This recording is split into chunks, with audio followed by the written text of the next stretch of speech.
के समर्थन में लगातार प्रचार कर रहे हैं। दिल्ली में आज उनकी 2 जनसभाएं हैं जिन्हें भी संबोधित करेंगे। दरअसल उत्तराखंड में लोकसभा के चुनाव संपन्न हो चुके हैं, जिसके बाद उत्तराखंड के सीएम पुष्कर सिंह धामी अन्य राज्यों में पहुंचकर, अन्य प्रदेशों में पहुंचकर चुनावी सभाएं कर रहे हैं और पार्टी प्रत्याशियों के लिए वोटों की अपील कर रहे हैं। और इसी क्रम में आज दिल्ली पहुंचेंगे। दिल्ली में 2 जनसभाओं को वो संबोधित करेंगे और अपनी पार्टी के लिए वोटों की अपील, जनता से समर्थन की मांग करते नजर आएंगे और पार्टी की केंद्र सरकार की जो तमाम योजनाएं हैं उन्हें जनता के सामने रखेंगे और उन योजनाओं के बलबूते और केंद्र सरकार के इन तमाम सालों में किए गए विकास के बलबूते की जनता से वोटों की अपील और समर्थन की मांग भी की जाएगी। तो सीएम पुष्कर सिंह धामी आज दिल्ली पहुंच रहे हैं। दिल्ली में भी जहां चुनाव बेहद दिलचस्प होने वाला है। आपको बता दें कि दिल्ली में जहां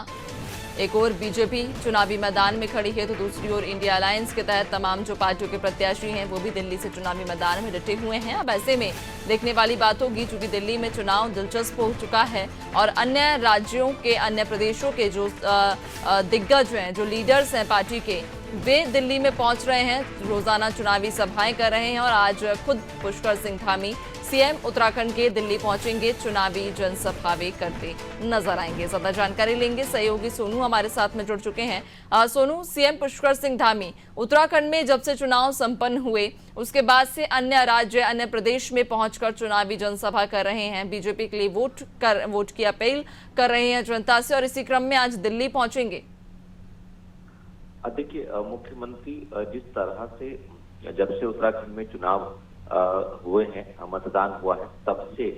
जिस तरह से एक के बाद एक प्रदेश में लगातार चुनावी प्रचार कर रहे हैं और एक स्टार प्रचारक के रूप में जिस तरह से लगातार चुनावी प्रचार कर रहे हैं मुख्यमंत्री, इससे अंदाजा लगाया जा सकता है कि उत्तराखंड के युवा मुख्यमंत्री की लोकप्रियता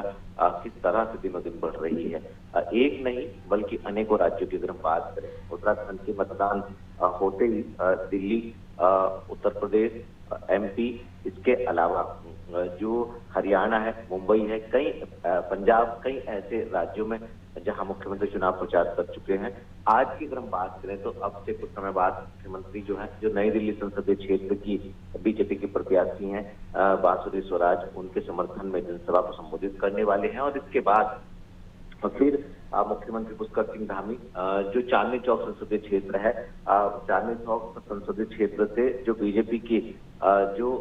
प्रत्याशी हैं परवीन खंडेलवाल, उनके पक्ष में आज जनसभा को संबोधित करने वाले हैं। और इसी तरह से पहले भी मुख्यमंत्री, चाहे वो पूर्वी दिल्ली हो या फिर ईस्ट दिल्ली हो, इन संसदीय क्षेत्रों के जो प्रत्याशी उनके समर्थन में चुनाव प्रचार कर चुके हैं। राज्य की धामी सरकार ने चुनाव प्रक्रिया शुरू होने से पहले तक जो तमाम जन कल्याणकारी जो फैसले लिए हैं, जिन सरकार ने जो बड़े निर्णय लिए हैं, जो कानून बनाए हैं, उनको लेकर के उत्तराखंड के मुख्यमंत्री और केंद्र और राज्य सरकार की जो जन कल्याणकारी योजनाएं, उनको लेकर के आज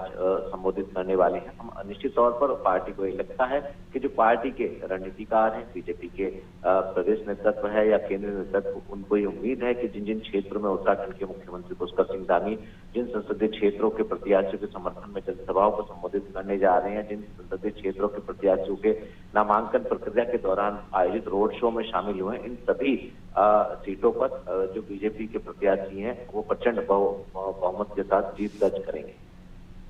बिल्कुल सोनू, जिस तरह से आपने जिक्र भी किया है कि न सिर्फ दिल्ली में, इसके पहले भी तमाम अन्य प्रदेशों में सीएम धामी पहुंच चुके हैं, वहां पर प्रचार भी कर चुके हैं, लेकिन एक जो बात कॉमन है, जो एक बात सामान्य है कि इस बार पार्टी ने जो लक्ष्य रखा है, बीजेपी की अगर हम बात करें एनडीए के साथ, तो इस बार 400 पार का बीजेपी लक्ष्य लेकर चल रही है और इसी लक्ष्य के तहत में जो लीडर्स हैं तमाम पूरे देश भर से, बीजेपी के जो बड़े लीडर्स, बड़े नाम हैं, वे अपनी जी जान झोंक रहे हैं, पूरी ताकत के साथ लगे हुए हैं, चुनावी मैदान में डटे हुए हैं। क्या लगता है आपको इस बार का, चूंकि जो लक्ष्य है, पार्टी ने एक बड़ा लक्ष्य ये तय किया हुआ है, क्या इस लक्ष्य को भेद पाएगी पार्टी? और दूसरी ओर इंडिया अलायंस भी लगातार दम भर रहा है, सारे विपक्षी जो दल हैं वो एकजुट होकर चुनावी मैदान में खड़े हुए हैं, कितनी कांटे की टक्कर इस बार देख पा रहे हैं? देखिए नैन्सी, ये जो आपका सवाल है बहुत महत्वपूर्ण सवाल है। बीजेपी ने सिर्फ एक लक्ष्य निर्धारित किया एनडीए के जो गठबंधन के जो प्रत्याशी हैं उनके साथ, और चूंकि विपक्ष लगातार विरोध के स्वर को मुखर कर रहा है और हुंकार भर रहा है। तो ऐसे में बीजेपी के लिए ये राह आसान नहीं है, लेकिन जिस तरह से बीजेपी की रणनीति है और जिस तरह से बीजेपी के चुनाव प्रबंधन तंत्र है और पार्टी के जो पदाधिकारी हैं और पार्टी के जो कार्यकर्ता हैं, जिस तरह से बीजेपी गंभीरता के साथ अपने चुनावी प्रक्रिया को आगे बढ़ाती है, निश्चित तौर पर बीजेपी के तमाम जो नेता हैं वो इस बात को लेकर के आश्वस्त नजर आ रहे हैं और इस बात को लेकर के वो पुरजोर तरीके से वकालत भी कर रहे हैं कि जो लक्ष्य निर्धारित किया है निश्चित तौर पर एनडीए के साथ बीजेपी इस लक्ष्य तक को जरूर हासिल करेगी। क्योंकि अगर हम उत्तराखंड की ही बात करें या हम अन्य राज्यों की बात करें तो जिस तरह से बीजेपी का चुनावी प्रबंधन तंत्र है और जिस तरह से चुनाव प्रचार किया गया है और जिस तरह से स्टार प्रचारकों ने बीजेपी के जो अलग अलग क्षेत्रों के जो प्रत्याशी उनके समर्थन में जिस तरह से चुनाव प्रचार किया है और जिन क्षेत्रों में भी चुनाव नहीं हुआ है आने वाले चरण में होंगे उन क्षेत्रों के लिए जो चुनाव प्रचार की रणनीति बीजेपी की है, कहीं ना कहीं बीजेपी इसको लेकर के खासी आश्वस्त है। और ऐसे में जिन क्षेत्रों में विपक्ष के तमाम जो नेता हैं वो जनसभाओं में जिस तरह से बयानबाजी कर रहे हैं और जिस तरीके का माहौल दिखाई दे रहा है, ऐसे में कांटे की टक्कर मानी जा रही है। दोनों ही पार्टी के लिए चुनौती है। अब देखना होगा कि बीजेपी की जो ये एक ठोस रणनीति है, आखिर बीजेपी को इसका कितना माइलेज मिलेगा। और जो बीजेपी के तमाम नेता इस बात के लिए आश्वस्त दिखाई दे रहे हैं कि आने वाले समय में जो लक्ष्य बीजेपी ने निर्धारित किया वो निश्चित तौर पर पूरा करने वाली है। तो अब देखना होगा, इंतजार करना होगा 4 जून का। 4 जून को वास्तविक तस्वीर जो है वो सबके सामने उजागर होती हुई नजर आएगी। बिल्कुल सोनू, देखने वाली बात रहेगी। 4 जून का इंतजार सभी को बेसब्री से है, क्योंकि दोनों ही पार्टियों का जो लक्ष्य है वो बड़ा है और क्या वो लक्ष्य अपने हासिल कर पाने में पार्टियां कितनी कारगर साबित हो पाएंगी, लक्ष्य कितना सही साबित होगा, 4 जून को स्पष्ट हो जाएगा। बहुत शुक्रिया आपका, बने रहिएगा और भी अपडेट्स लेंगे।